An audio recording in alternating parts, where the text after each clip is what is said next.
city living would tire them out.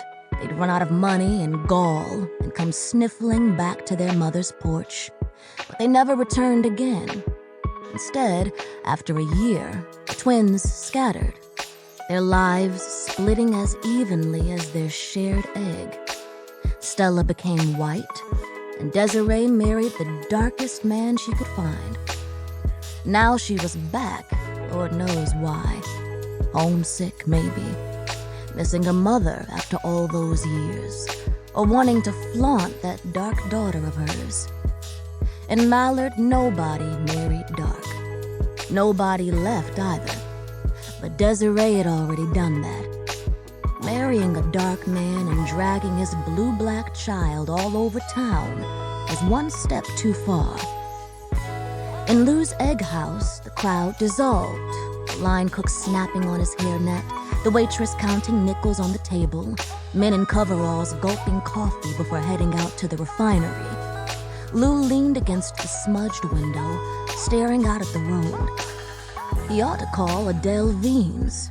Didn't seem right for her to be ambushed by her own daughter, not after everything she'd already been through. Now Desiree and that dark child, Lord. He reached for the phone. "You think they're fixin' to stay?" the line cook asked. "Who knows? She sure seem in a hurry, though," Lou said. "Wonder where she hurrying to. Look right past me, didn't wave or nothing.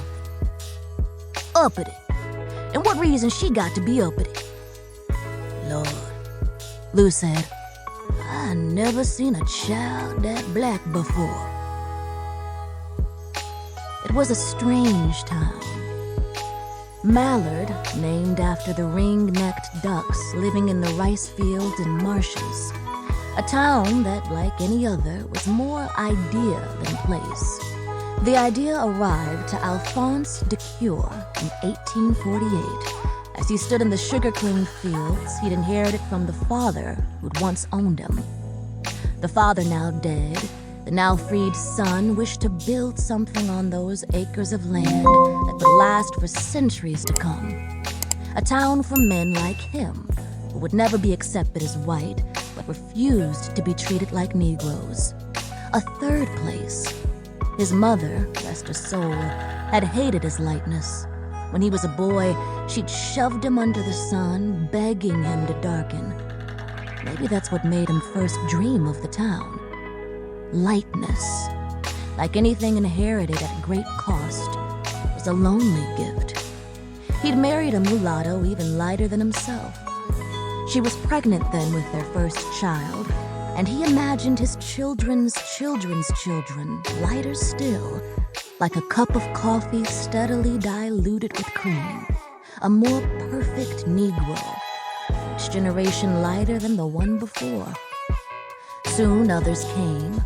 Soon idea and place became inseparable, and Mallard carried throughout the rest of St. Landry Parish.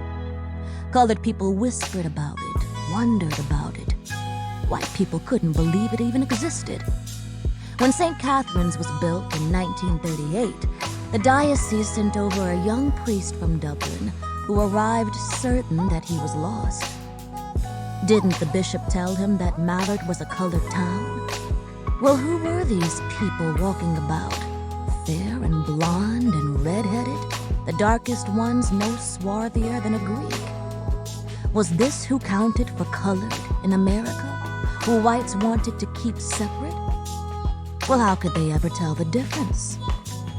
By the time the Veens twins were born, Alphonse de Cure was dead, long gone. But his great-great-great-granddaughters inherited his legacy, whether they wanted to or not. Even Desiree, who complained before every Founder's Day picnic, who rolled her eyes when the founder was mentioned in school, as if none of that business had anything to do with her. This would stick after the twins disappeared.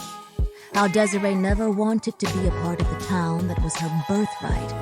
How she felt that you could flick away history, like shrugging a hand off your shoulder. You can escape a town, but you cannot escape blood.